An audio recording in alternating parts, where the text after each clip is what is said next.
get your name on tape, and that lets me set my audio levels. So your name is? Kazie Good. And the spelling? Kaziegood. And was that your maiden name? No, it's my married name. What's your maiden name? It's, you want it full? Sure. It's Kazie Good. Spelled Kazuye. And my maiden name, Kiono, Kiyono. And where and when were you born? I was born in Sacramento, California, And when? May 6, 1925. Okay. Birthday's coming up in another month and a half. Soon. So again, I'm sorry, Sacramento? Is that? Yes. Mm-hmm. What was Sacramento like then as a little girl growing up? Was it a big city or? It was the capital, fairly big, but I was in high school at that time, so, I mean, I was born in Sacramento, grew up there, and... Was there a large Japanese-American community, or? Fairly large, I guess, but I really didn't have too much contact with the group.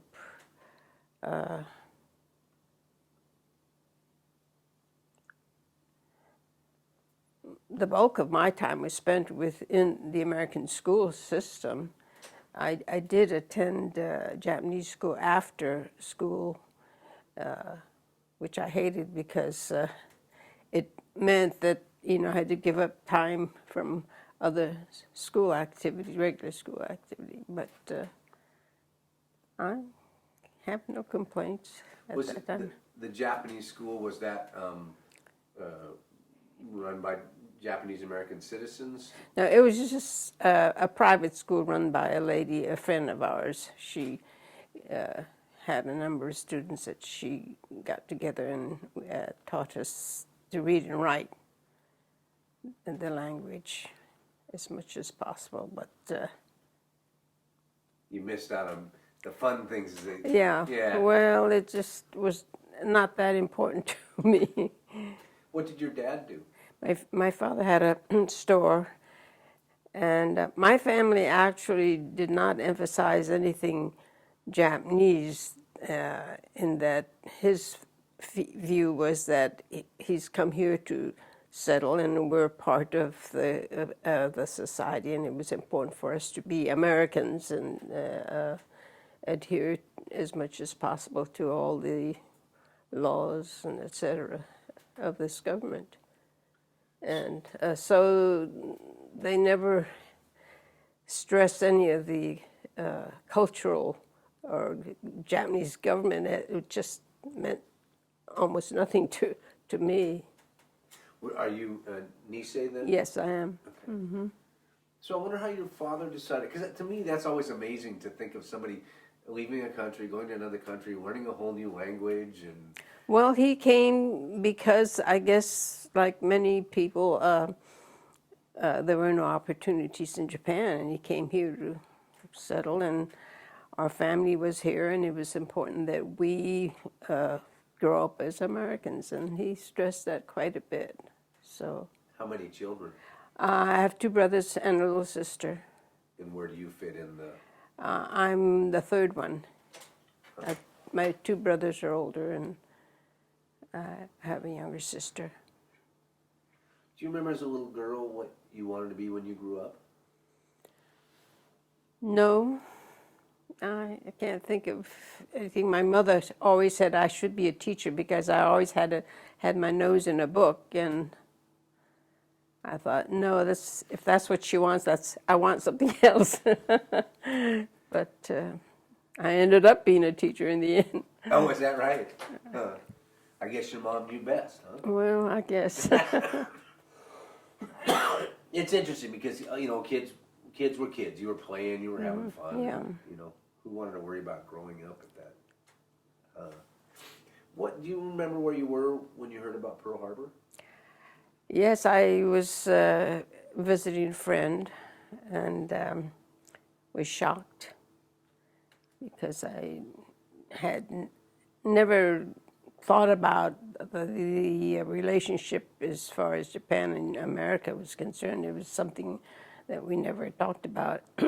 And I guess partly my age too. I was a junior in high school, and at that time I just didn't concern myself with politics and things of that sort. I know it's funny because history books make it, you know, when you look in retrospect, that you would think that everybody knew all these politics, and you forget that when I was a junior in high school, I didn't know anything at all about politics. Actually, a junior in high school, which was second year in high school, not junior high. Yeah. Yeah. Yes. So you were a year away from. Yeah, I spent my senior year in camp. The first year was in camp. Now, how did that happen? I mean, how did your family, how did you find out, and how did you get moved? Well, they posted a notice saying that all people of Japanese ancestry had to be evacuated.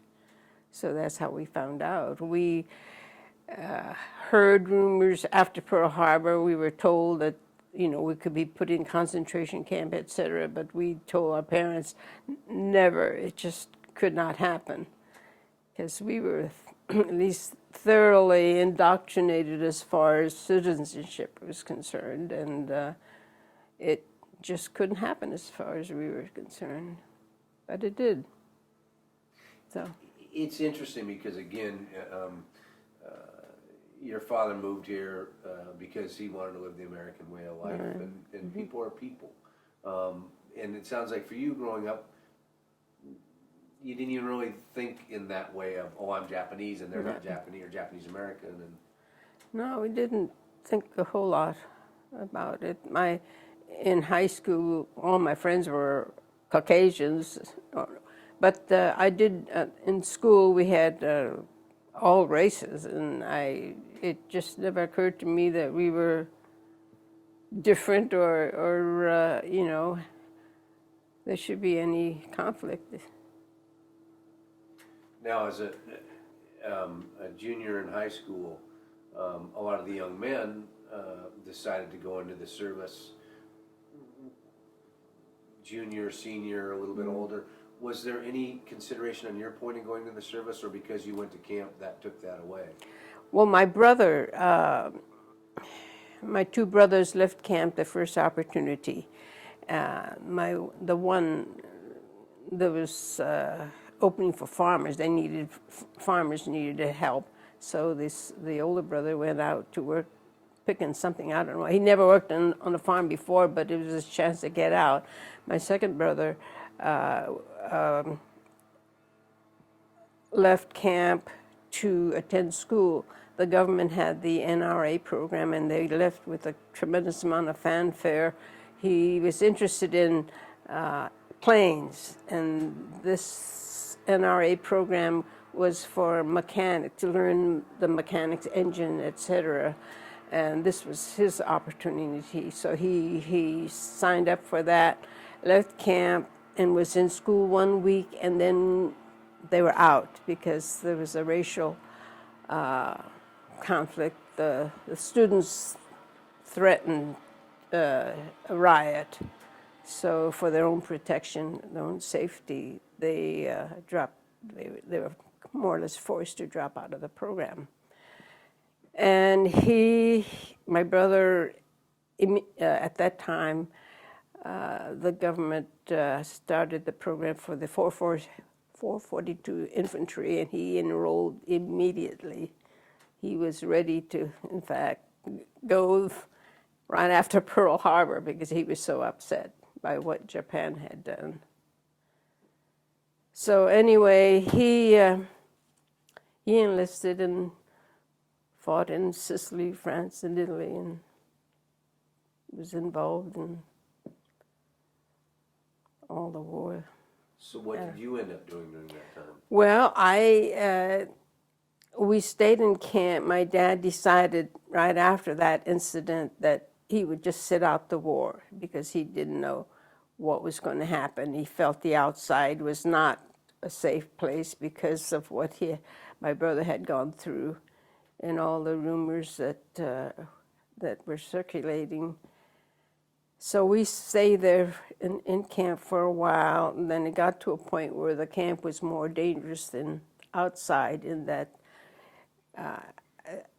I was too pro-American, and the camp was, there were people who were very bitter and ready to go back, or wanted to go back to Japan. I shouldn't say go back, because most of them had never been there, except for the first generation. But I was threatened by a number of people who felt I was too American, and my dad was also threatened, so we decided to go out. We had friends who had relocated to Philadelphia, and so we went across the country. And Philadelphia had a student placement office where the government had surveyed colleges that would accept Japanese students. And so I went there and found out the school, Albright, had just had a election. The student body, the Y and YMCA, YWYMCA, had voted to accept Japanese students. So I jumped at the chance, and that's how I got to the college. What did you study? I majored in biology and chemistry. And after college, I worked for the Atomic Energy Commission up at Brookhaven National Laboratory on Long Island, New York. I was there involved in biochemical research. Was that uncommon at that time for a woman to be in that field? I don't know. Science was what I was interested in, and that's what I studied. So I had to be cleared by the FBI to get out of camp, went to college, then had to be cleared to work for in the laboratory. So. Well, that's tough because you were challenged by both sides, inside and outside. Yeah. Mm-hmm. It was very difficult in camp simply because I had no intention of going to Japan. I'd never been there and just was not interested. And I just it never occurred to me to even consider going there. Were you pretty outspoken? Well, my dad told me I need to keep my thoughts to myself because it was too dangerous, because I would have been attacked. But people knew how I felt. But I'm not an outspoken person. I keep my thoughts to myself, more or less. And at that case, when your father was saying keep your thoughts to yourself, he was saying keep your pro-American. Right, because the camp was designated as a desegregation center. The government had, those who were in the camp who were planning to stay moved out, and the people from the other camp moved into this camp that we were in. So it was very difficult. Did you have a patriotic feeling? Well, yes. It just never occurred to me that I wouldn't be part of this country. It just, I think I was thoroughly indoctrinated as far as the Constitution was concerned through school, and I believed in it, and so it was a shock that we were interned, but I've also come to the conclusion that during time of war, anything could be a national security, and the government can say this is the way it is. But did you, when you heard that the U.S. had gone to war, did you want to get behind? I mean, did you have? Well, my brothers did, but I, being a girl and involved in just daily life at that age, why, I was terribly upset, and it was very, troublesome because of how people treated us, you know. What did it do to your dad? I mean, did it break his spirit, or was it just another challenge of life? Or Well, I don't know. My dad was a very quiet man and didn't express too much. I mean, he knew how we felt, and that we all intended to stay here, period. So therefore, he had no intention of going back to Japan. This is what we want. This is where we were, and he intended to stay. what about your mom? How did she deal with all Well, pretty much, she followed my dad as far as thinking is concerned. Excuse me. Do you think that World War II changed your life as a woman? I mean, it opened doors for you that you know of, or? I don't know. It's hard to figure out. If it hadn't happened, we would have stayed in California for sure. Because that was at a time when people just didn't travel. You know, we just pretty much stayed in our little circle. What was camp life like? Pretty miserable. Well, being behind barbed wire with guns pointed at you, it's very discouraging. Did it create a paranoia where you didn't know who was with you and who was against you? And Oh, I knew. We knew. The camp that we were in, many of the people were very bitter and had decided that they had no future here. So they were pretty vocal.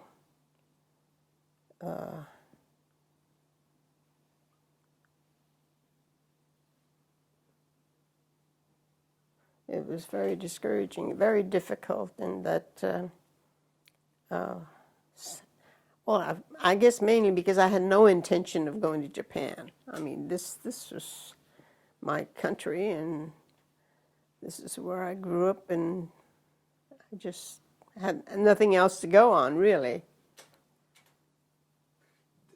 yeah, I know it'd be like them locking me. I'm Schmidt, German. It'd be like them locking me up. I've never been to Germany. I don't speak any German, but I have a German name. You know, so it's just a haphazard. How long were you in the camp? About 3 years and 1 month. So a lot of your becoming from a young lady or from a young girl into a young woman happened at. Well, my intention was to go on to school, so that was the most difficult thing. I graduated the first year in camp, and so I had 2 years of not being able to go on. Normally, I would have gone to Sacramento JC and probably go on to Berkeley, whatever, you know, but there wasn't much I could do but just sit and kill time. After the war and the camps, did life come back to normal, or did it take a long time? No, because I went east, and I was in an environment where there were no Japanese, no Asians, so the public reaction too had an impact in that, you know, I had to put up with people saying, you speak good English and that sort of thing. And even while teaching, I had parents go to a principal and say, I want my child out of that room. I don't want her being taught by someone who can't speak English and that sort of thing. So, you know, it was difficult. We encountered a number of people who had stereotypical pictures of what Japanese were like. In fact, in one lab where I worked, this one high school student who was hired to clean equipment, she used to come in to work after school. And the first time she saw me, she asked one of the lab techs, "What is she anyway?" And that's, "What do you mean, what is she?" I said, "Well, what race is she?" And they said, "Well, she's Japanese." And this person said, "She can't be Japanese." "What do you mean she can't be Japanese?" "Well, I don't think she's very bad looking." And my friends asked, why do you say that?" "Well, her eyes aren't like this. She doesn't wear black horn-rimmed glasses, and her teeth don't stick out like that." So she had that's how she pictured the Japanese, and the number of people who actually believed, all that, didn't know any better. But anyway, I had to put up with that sort of nonsense a number of times. But I got tired of people telling me, "You speak pretty good English." Did you tell them that they speak pretty good English too? No. And what you just described was propaganda that had gone out. Yeah, and people believed it. I mean, not everyone, but there are a number of people who really did. So it's interesting because, and this is kind of a sideline, prior to Pearl Harbor, there wasn't a stereotype like that, or was there? I mean, I don't know. I don't know. I mean, do you think, and I know it was a long time ago, but do you think you'd even thought about prejudice in that way prior to Pearl Harbor? Well, no, because I grew up with all kinds of people. I had some Chinese classmates and Mexicans, and I just didn't give race a whole lot of thought.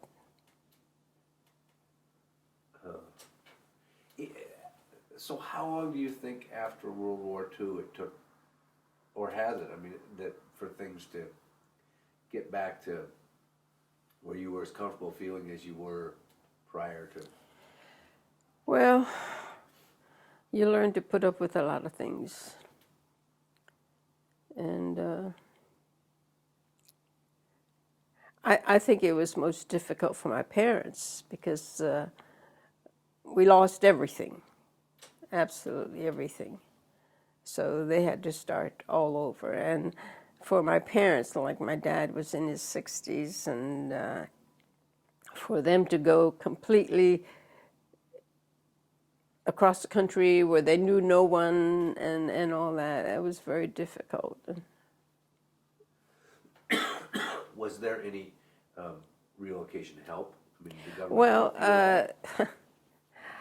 at the time, yeah, the government paid something like $25 for transportation or something like that. But my parents didn't get any because in the form they had to fill out, "Do you have a bank account?" Well, he had a bank account, not much, but he had a bank account, so that meant he didn't get anything.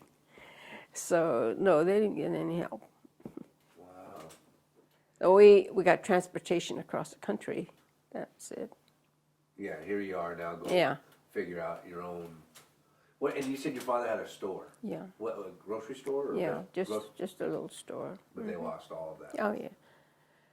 But that wasn't as troubling as losing all the household things when the war broke out and we knew we had to leave.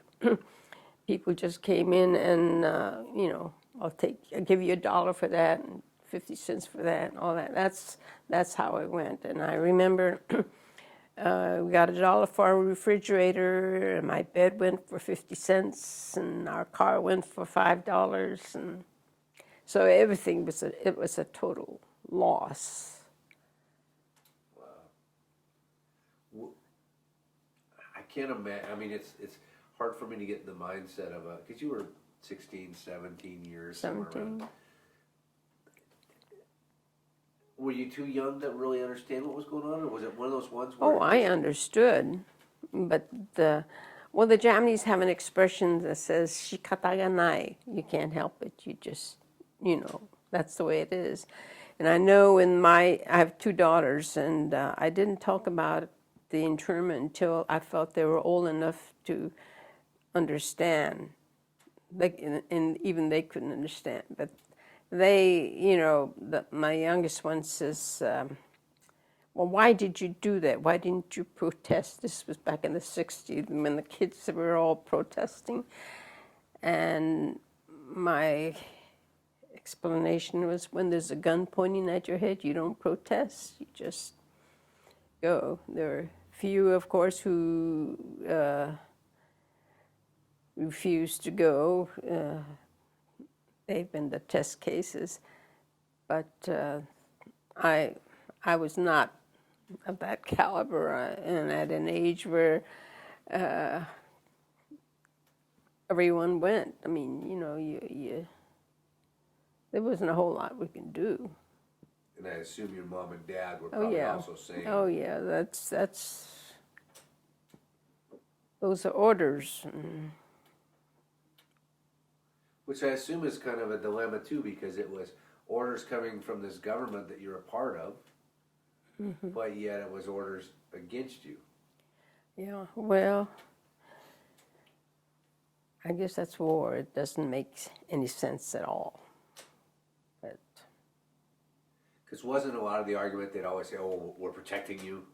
Yeah, that's a strange way to protect people, but that's the way it was. What about neighbors? Did they defend you? I mean, not defend, but come to, or did they turn on you? Or? No, neighbors. I can remember neighbors walking into our house and give me this, give me that, and I'll take this, I'll take that. That's the way it was, at least in our neighborhood. There are a number of people who had friends who, looked after the property or looked after their goods, and but that was not the case in our situation. But so did you did they bring all these families together at a central place and then? Yeah, we all went to. We had a point where we were going to gather and go to camp. In Sacramento, it was a memorial auditorium, which is a big auditorium in the city, and that's where we were loaded onto a bus and taken to camp. Do you remember if you were afraid at that point, or mad, or lost, or? Just up in the air, I guess, because we didn't really know what was going to happen. It's interesting because I talked to a number of people a couple years ago over on Bainbridge. Dr. Kiyomoto, I think is his name. There's so many names. But over on Bainbridge, the government used it as like a marketing plan because they wanted to say, "Oh, look at they filmed it all and documented it, and they took it and showed to other Japanese American communities to say, look at how well behaved they were. This is what, at least his story, they related to me and said, oh, everybody just, so you should just do like they did." Yeah, people wonder why did you go along? Well, it's like my daughter asking, why didn't you protest? After all, you had your rights. Well,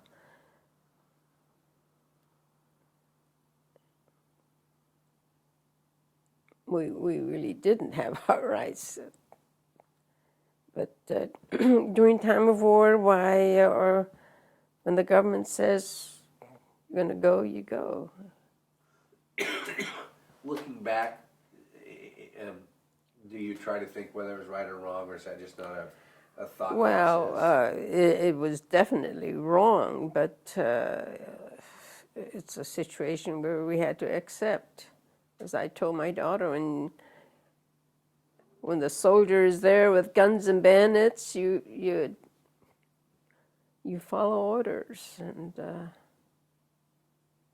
you're just a small wheel in a cog, and there's not much that you can do.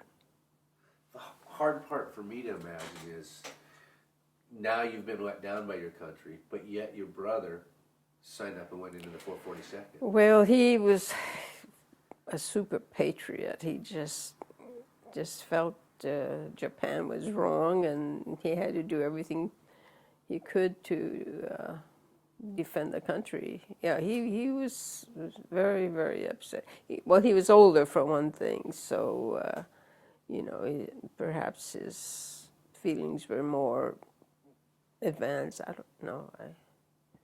I was more of a kid, I guess, compared to him. When he went out of camp and they were kicked out of school, and he wrote back and said, this has happened. There are a lot of people who don't understand, who are difficult, but there are also a lot of good people too. So, you know, he was trying to encourage me to be positive. So, and you did communicate back and forth, and you were. Oh yeah. Yeah. And then he spent a good bit of time in Europe and fought his way across like all the others in the 442nd Infantry. Do you know what your dad thought about your brother going into the service? Well, no, he didn't oppose it. He was all for how we felt. He knew we were going to stay here, or you know, this was our country, and he was all for that, and was never ever negative about how we felt. Was your dad married when he came over? Oh yeah. Well, he went to Hawaii first, and then went back to Japan and got married and came back here. So for you, your whole life was Sacramento. Oh yeah. Yeah. Mm-hmm. It's amazing. You know, it's when we started this project, it was before 9/11 had happened, and my question that I asked a lot of the veterans was, could it happen again? Could the internment camps happen again? Yes, it can. I'm afraid. I don't know whether it's because we can't learn from our past or what the situation is, but emotions run pretty high when something like 9/11 happens. Do you think it's emotions that take over, or ignorance, uneducation? Emotions and ignorance, both, I think, yeah. You probably knew that the original order wasn't, the way it's actually written, wasn't just for Japanese American citizens. It was supposed to be much broader. Well,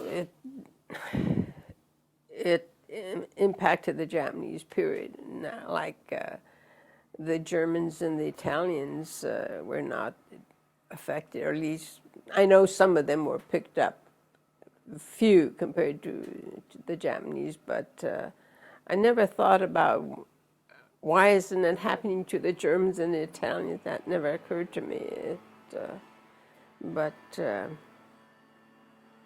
I guess the fact that the Japanese were physically identifiable, and that had a big impact. Which is interesting, because my understanding was here that a lot of the Chinese students wore pins that said, I'm Chinese. Yeah, I had classmates who, I'm a Chinese, not a Jap. And I had close Chinese friends who didn't wear it at school, because of us. They have, felt for us. But I knew they had them, and they wore them outside of school, when we weren't around. But, and someone said, that she had to pay $5 for these buttons or something like that. It just,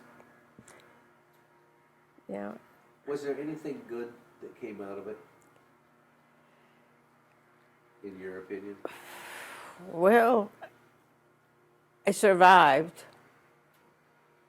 And I think back, I said, it's amazing that I came out with my mind's still intact.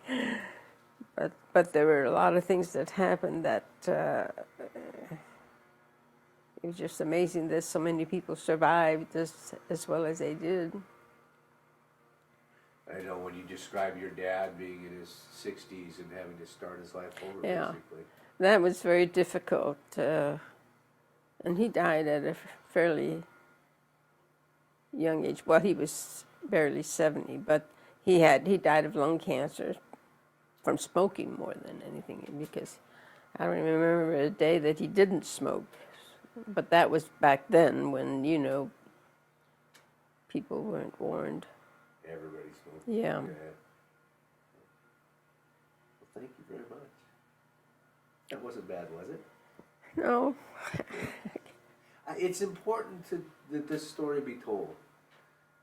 Because, again, you see, even like right now, there's that, I forget which country it is, where that one teacher's trying to say that the Holocaust didn't happen. Yeah, that's really... In history, there's these revisionists that want to remove things. Mm-hmm. It's interesting because one gentleman, when we did our first tape, a Caucasian gentleman wrote us a letter and said that Japanese American that spoke was wrong. He referred to them as concentration camps, and they weren't concentration camps. And I wrote him back and I said, you know what?